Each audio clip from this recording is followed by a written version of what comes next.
Government of తమిళనాడులో వచ్చేసి తెలుగు వాచకం వచ్చేసి మనము 6వ తరగతి చూస్తున్నాము. తెలుగు వాచకము 6వ తరగతి. దీనిలో మనము ఉపవాచకము అనేటువంటిది మనం చూద్దాము.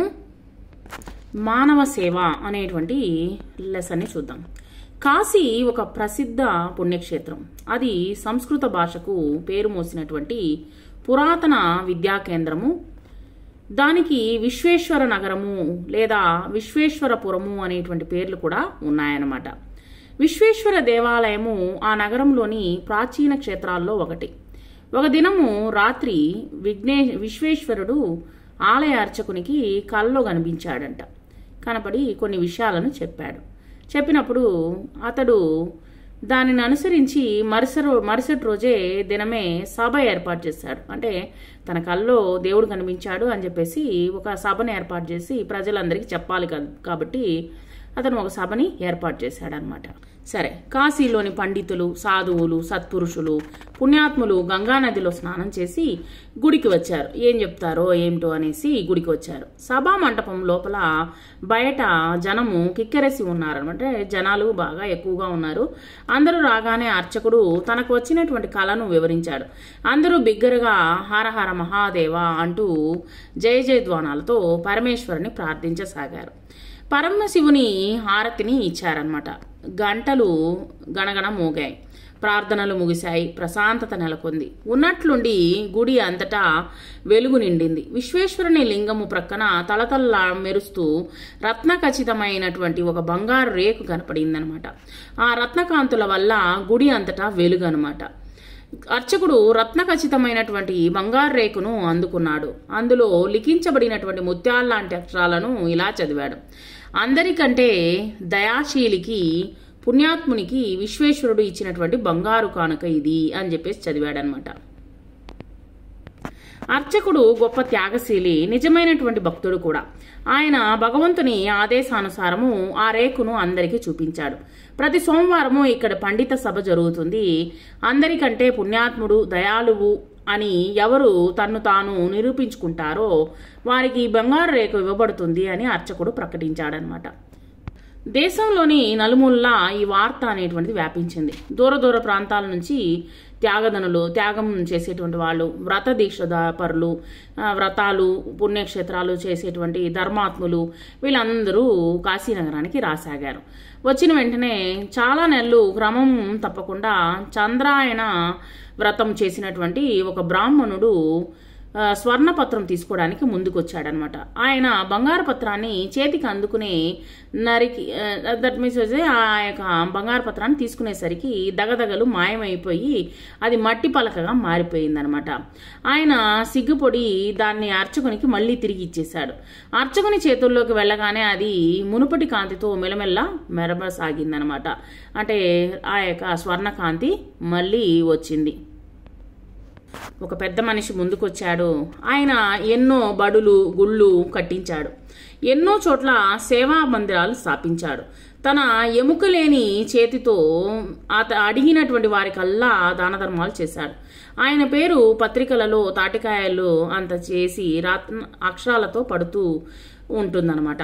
ఆయన అపరదానకర్ణుడిగా పేరు మోసాడనమాట. ఆయన బంగారు రేకు అందుకుందామని ముందుకు అడిగి వేశాడు. ఆయన తాకగానే బంగారు రేకు మట్టి పలకగా మళ్లీ మారిపోయింది.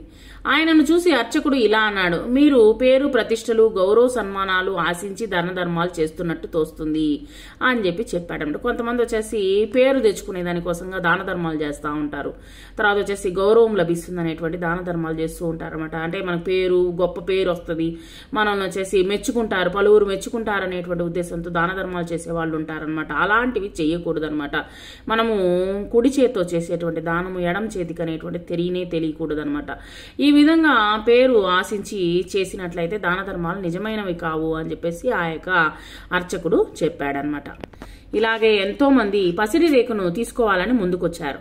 బంగారు రేకు పొందాలనేటువంటి ఆశతో విశ్వేశ్వర ఆలయం దగ్గర విరివిగా దాన ధర్మాలు చేయసాగారు. కానీ వాళ్లకు కూడా ఆ సువర్ణ పత్రం లభించలేదు. ఒక దినం ఒక పల్లెటూరు ముసలి రైతు విశ్వేశ్వరుని దర్శనం చేసుకోవడానికి కాశీకి వచ్చాడనమాట. వచ్చేసరికి దేవాలయ సమీపంలో కలిగిన వాళ్ళు పేద సాధలకు బట్టలు తినుబండారాలు పంచిపెట్టుతున్నారు.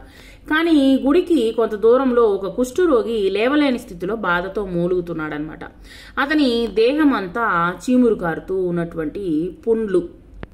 ఆ రోగిని చూసి ముసలి రైతు గుండె చెరువైంది. అతను తాను తెచ్చినటువంటి పిడికెడు పేలపిండిని ఆకలిగా ఉన్నటువంటి ఆ రోగికి ఇచ్చాడనమాట. తినమని ఇచ్చాడనమాట. తన దుప్పటిని అతనిపై కప్పి చలిని పోగొట్టాడు. తర్వాత దేవుణ్ణి దర్శించుకుందామని గుడి లోపలికి వెళ్ళాడు. వెళ్లేసరికి అర్చకుడు దైవ దర్శనం చేసుకోవడానికి వచ్చినటువంటి ముసలి రైతుకు బంగారు రేకును అందించాడనమాట. అందించేసరికి ఏం ఆశ్చర్యం అంటే ఆ ముసలి రైతు తాకగానే ఆ రేకు మునుపటి కంటే దగదగమంటూ ఆ యొక్క ఎట్లా ప్రకాశించడం మొదలుపెట్టిందనమాట. అచ్చటి భక్తులు అతన్ని ప్రశంసించారనమాట. అప్పుడు అర్చకుడు రైతుతో ఇలా అన్నాడు, ఈ బంగారు రేకును ఆ భగవంతుడు నీకు కానుకగా ఇచ్చాడు.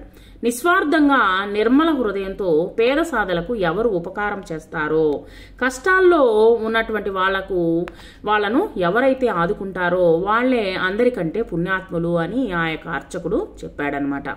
ఈ కథ ద్వారా మీకు ఏమి అర్థమైంది? ఇక్కడ వచ్చేసి మనము ఎటువంటి పరిస్థితిలో ఉన్నా కానీ మనమందరం మనుషులమే. మన ఒంట్లో ప్రవహించేది రక్తము, ప్రతి ఒక్కరిలో ప్రవహించేది రక్తమే. తర్వాత వచ్చేసి చీము రక్తం అనేటువంటిది ప్రతి ఒక్కరి ఒంట్లోనూ ఉంటుందన్నమాట. అవన్నీ చూడకుండా మనం వచ్చేసి ఇతరులకు సహాయం అనేటువంటి చేయాలి. కొంతమంది వచ్చేసి అంటే ఏం చేస్తారు, మామూలుగా చీదరించుకుంటారనమాట. ఆ యొక్క చీదరింపు అనేటువంటిది ఉండకూడదు. మనుషులం మనం అందరం వచ్చేసి కసురుకోవడము, మనుషుల్ని చీదరించుకోవడము ఇలాంటివి చేయకూడదు అనమాట. మనమందరము మనుషులంగా మనం వచ్చేసి ఈ యొక్క భూమిలో వచ్చినాము కాబట్టి ఇతరులకు ఇలాంటి వ్యక్తులకి కాళ్ళు లేని వాళ్ళు, కళ్ళు లేనిటువంటి వాళ్ళు, వీళ్ళందరికీ మనము మన వల్ల చేతనంత సహాయం అనేటువంటిది చేసినట్లయితే భగవంతుడికి కూడా మెచ్చుకుంటాడు. అందుకనే ఏమంటారు, మానవ సేవే మాధవ సేవ అని అంటారు. మన మానవులకి మనం సేవ గాని చేసినట్లయితే అది భగవంతునికి చేసినట్లే అని అర్థం అనమాట. ఈ యొక్క కథ ద్వారా మనకు అర్థమైంది.